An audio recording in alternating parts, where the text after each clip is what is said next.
dikaitkan sama termasuk dari tanaman, panen. Nah, MOU itu pemberlakuannya beda-beda.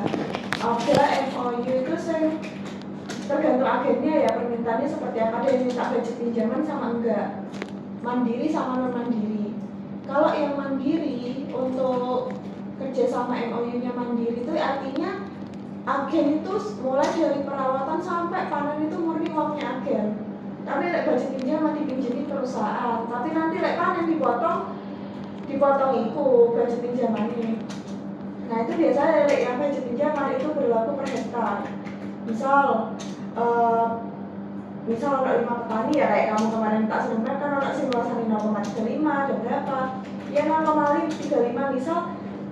Pemberlakuan agen elit, misal nama agennya itu per agen diberlakukan 2 juta per hektar bunyinya di MOU misal. Ya nanti misal 0,35 petaninya di elit itu naungan mitranya itu banyak, misal ada petani A, B, C. Petani A luasan 0,35 tinggal kalikan 2 juta itu berapa. Tapi tidak sepenuhnya cara segitu, tergantung kan ada syaratnya, misal lahannya harus bersih dari gulma, dari CPL gitu-gitu, ada beberapa persyaratan yang harus dipenuhi. Nah itu yang mempengaruhi besaran dari pinjamannya, soalnya nah itu dari mana dapat datanya, QC yang ngecek. Nah misal itu MOU sudah selesai ya, terus nanti ada namanya pengajuan lahan. Nah nanti misal agen sudah bermitra, kita kasih tahu contoh.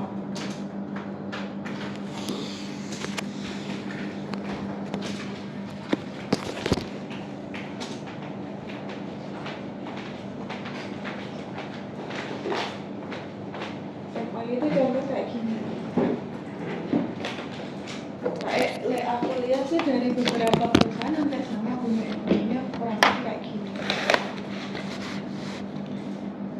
Nah ini contoh ada budget pinjaman ya 2 juta setengah. Balik saya nggak orang dia. Nah ini dulu nggak ada.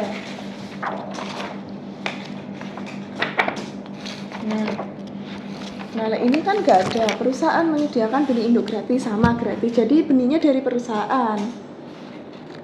Terus bedanya adalah di poin 2 kan perusahaan tidak menyediakan budget pinjaman untuk agen mitra, artinya agen ini mandiri, semuanya dipakai dengan uangnya sendiri. Kalau yang mandiri artinya pinjaman di sini berapa? 2.500.000. Nah, jika lahan telah memenuhi ketentuan sebagai berikut. Jadi ketika budget pinjaman mau dicairkan, itu harus memenuhi ini dulu. Apa itu? 1. Lahan aman dari isolasi saat dilakukan pemeriksaan. Isolasi sendiri tuh yang aku pahami tuh ya, misal di sini anak tanaman nih perusahaan kita Jafran ya. Terus mari ngono ndek sebelah iki anak tandurane perusahaan lain. Nah, kalau misal itu di situ gak dilakukan penanaman, jadi kan kudu anak tengah-tengah tanduran ya, biar benihnya itu enggak nyampur dan enggak jatuh ke sini ketika serbuk. Itu harus ada namanya male border. Jadi ditanduri jantan gawe penengah di situ. Ben gak terkontaminasi. Jadi itu 1, aman isolasi. Terus yang kedua, saat lahan diperiksa umur 15 tahun, populasi 15 ST. Iya 15 ST. 15 tahun. 15 ST. Populasi tanaman lebih dari 85%. Jika populasi kurang dari 8, maka budget pinjaman akan menyesuaikan populasi. Populasi ini banyaknya tumbuhan nih. Terus sudah dilakukan pemupukan pertama saat lahan diperiksa umur 15 HST. Nah, yang melakukan semua ini itu nanti QC yang tahu berdasarkan pengecekan, nanti kan hasilnya itu ditaruh di Simjaf atau di grup lahan bersih dari gulma. Tuh. Apa gulma? Rumput. Iya, rumput. Nah, itu wes mari ya. Isinya itu wes pokoknya. Nah, ini harga pembeliannya juga beda-beda. Ini 10.500 per kilo. Harga beli apa itu? Harga beli gelondong. Jadi ketika panen niku ditukune per kilone semene mbek perusahaan. Nah, lek iki 9.000. Apa yang mempengaruhi harga jualnya?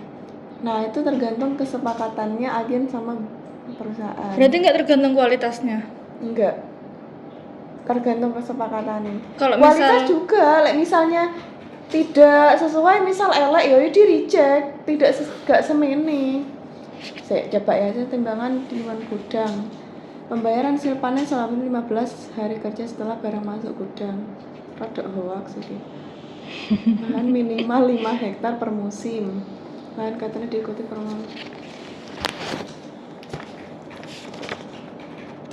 kadar air. Tapi sebelum panen itu dicek dulu sama QC. Jelas. Nah, makanya Mbak Diana itu biasanya gini Mbak Diana. Mbak Diana itu kan Mbak Diana punya data yang mana itu ada estimasi umur. Nah, kalau umur tanaman kita panen itu kan dari 100 sampai 110. Ya. Nah, itu nanti misal mendekati umur Mbak Diana itu akan melakukan namanya prapanen. Nah, jadi FA itu mengajukan mana sing wis siap panen. Kan ada sing wis umure semono tapi sik durung tuwek kadang jagungnya kan tergantung kondisi cuaca. Itu kita dilihat dari stage. Kalau dibuka itu dilihat kadar airnya. Lek wis kadar airnya rodok garing ngono kan itu wis siap panen kan. Dilihat dari itu dhisik.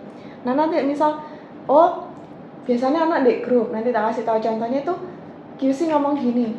Panenan misal petani A kadar air atau stage-nya itu berapa persen, terus mari ngono ada keterangan rekomendasi panen 2 hari lagi ngono. Jadi QC mengrekom itu nanti Mbak Diana membuatkan jadwal untuk panen, ngatur armada pisan.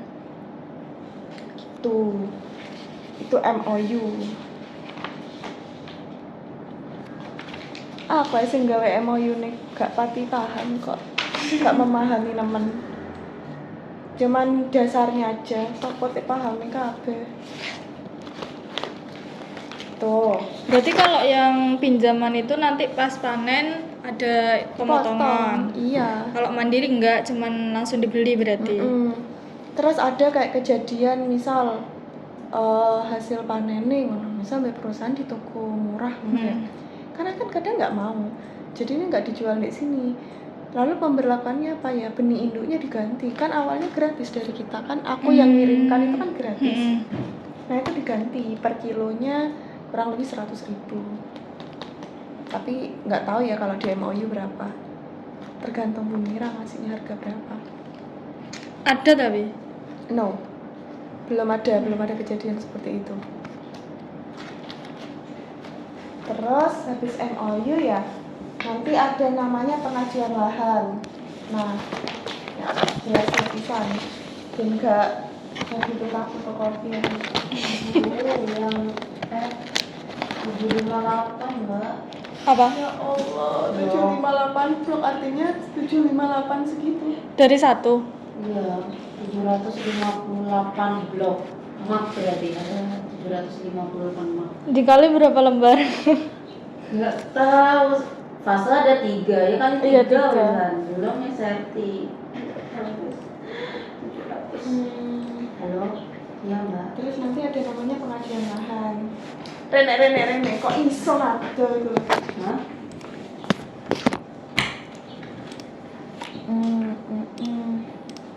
Iya. Nah, di pengajuan lahan. Nah, itu kan ini ada nama agen nih. Agen itu tadi yang di Mintra tadi. FA yang kemarin kita ketemu semua. 21. Nah, ini kode produksinya kita kan pakai varietas F1681. 2 Ini tok varietas selek dulu kan banyak kan. Rencana tanamnya berapa hektar? Nah, ini ada rencana tanamnya tanggal berapa, petani ini namanya siapa, kecamatan, desa, status lahan. Nah, ada orang sing ini sering terjadi, sing garakno aku bingung. Misal agen warisku ya petani ini ada 15 ya. Nama-namanya kan aku nyatet kan siapa aja yang mau dikirim benih, tak total terus tak kirim. Ternyata ketika benih dikirim, ono sing gak sido tandur. Nah, lek gak jadi tandur, di sini diubah batal tanam statusnya. Itu tuh kenapa?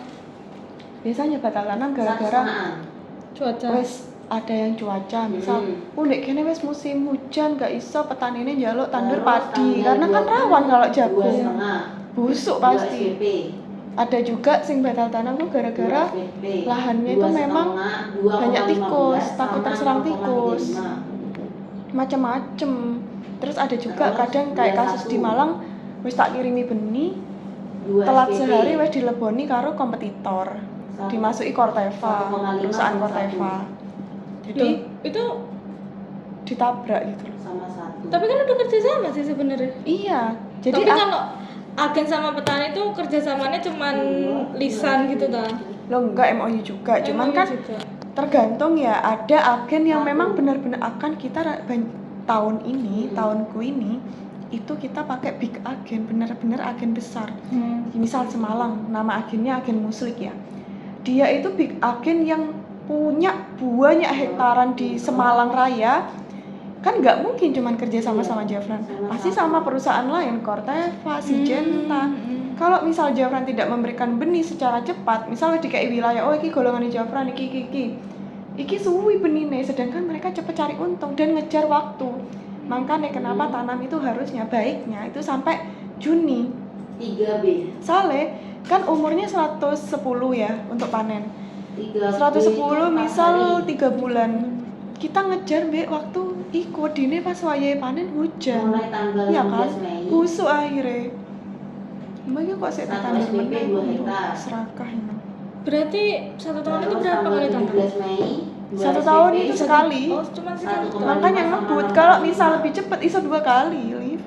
Iya, soalnya Terus cuma 3 tanggal bulan. 18 Kan Mei 2 Kalau SPP.